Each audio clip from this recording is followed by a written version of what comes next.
Hello and welcome to Zepson Hosting Services. In this video, I'm going to show you on how to change your PHP version.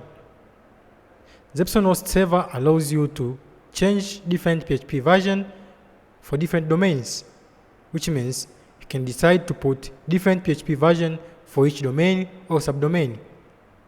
To do so, go to CWP Settings, PHP Selector.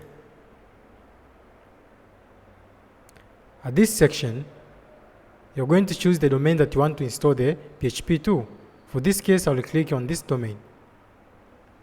After that, I will select the particular domain or particular PHP version that I want to install to this domain.